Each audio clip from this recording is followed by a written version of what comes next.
Hi friends, welcome back to my channel. Friends, आज मैं आपके लिए लेकर आई हूँ पोहा नमकीन। इस नमकीन को बनाने के लिए इसे हम फ्राई नहीं करेंगे, तो बिल्कुल हेल्दी है, गिल्ट फ्री आप इसको खा सकते हो। साथ में एक बार बना के आप इसे कम से कम 1.5 से 2 महीने स्टोर कर सकते हो। बिल्कुल भी सोगी नहीं होंगी और एकदम कुरकुरी और टेस्टी बनी रहेंगी। तो इसके लिए पहले आपने लेना है मिक्सी का जार और इसके अंदर डालने हैं 1 छोटी चम्मच साबुत धनिया। मैंने ये जो चम्मच आपको दिखाई ना, सारी मेजरमेंट इसी चम्मच से किया, आप देख भी रहे हो यहाँ पर। साथ में आधी छोटी चम्मच डाला है जीरा, 1 छोटी चम्मच सौंफ, 1 छोटी चम्मच आमचूर का पाउडर। हल्की सी खटास आएगी नमकीन में जो बहुत ही टेस्टी लगती है। आप चाहो तो यहाँ पर चाट मसाला भी डाल सकते हो। आधी छोटी चम्मच हल्दी पाउडर, 1 छोटी चम्मच कश्मीरी मिर्च का पाउडर। इससे कलर अच्छा आएगा नमकीन में, टेस्ट में कोई फर्क नहीं पड़ता, यानी तीखी नहीं होती है ये बिल्कुल भी। करीबन 1/3 छोटी चम्मच ही मैंने इसमें तीखी वाली लाल मिर्च डाली है, ताकि हल्का सा तीखापन आए नमकीन में।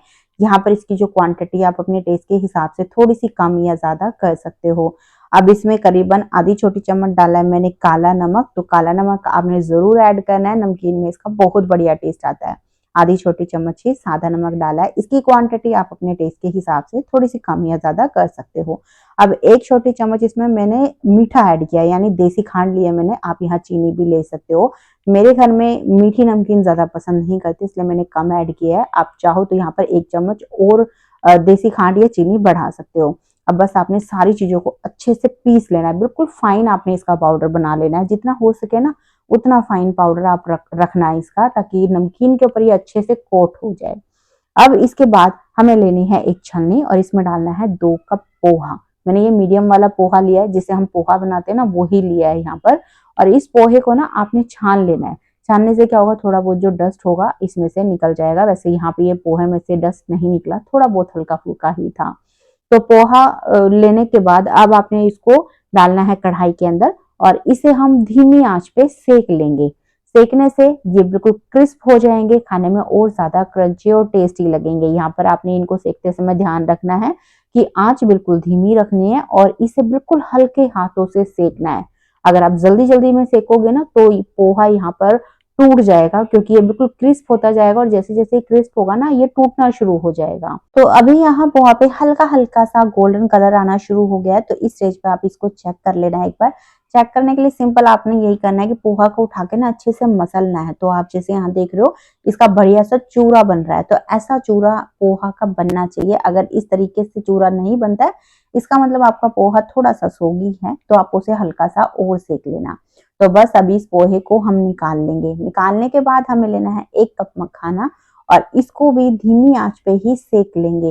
देखो थोड़ा सा टाइम लगा के अगर आप इनको सेकोगे ना, तो जो आपकी नमकीन है एकदम क्रंची बनेगी। बस इनको ही सेकने में टाइम लगता है और तो कोई मेहनत इसमें है ही नहीं।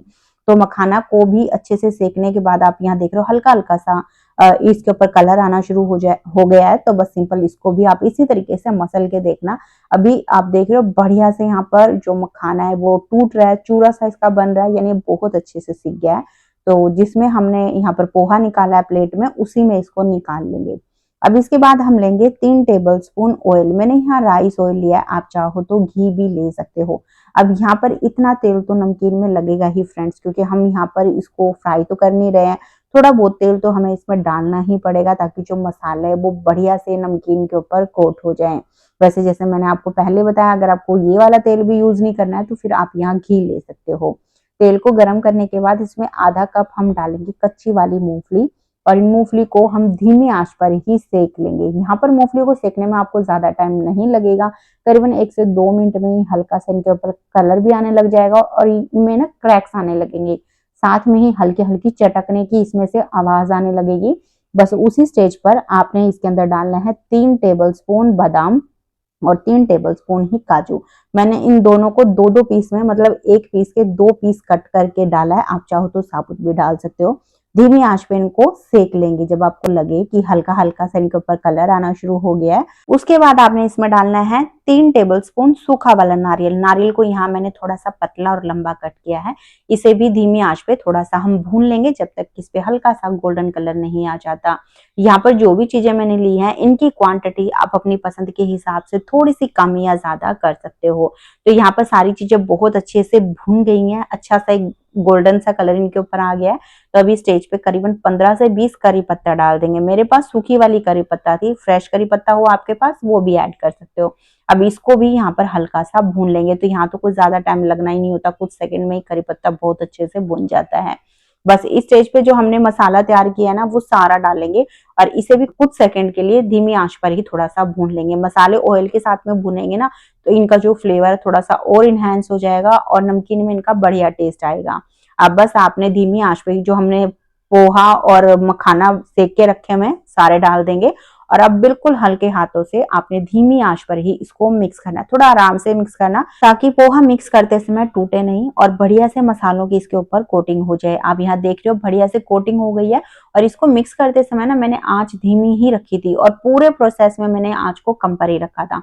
अब इस स्टेज पे आप इसको टेस्ट कर सकते हो, अगर आपको नमक मिर्च वगैरह कुछ कम लग रही हो तो एडजस्ट कर लेना। तो आपने देखा कितना सिंपल है इसको बनाना, बिल्कुल झटपट बन जाती है, कोई हमने फ्राई नहीं किया है, बहुत ही हेल्दी तरीके से बनाई है। अगर घी यूज करोगे तो और भी ज्यादा हेल्दी हो जाएगी और इसे आप बिल्कुल गिल्ट फ्री खा सकते हो। तो त्योहार भी अभी आने ही वाले हैं तो एक बार आप इसको बनाओ और किसी एयरटाइट कंटेनर में डाल के रख देना, कम से कम 1 से 1.5 महीना तो ये बिल्कुल भी खराब नहीं होती है।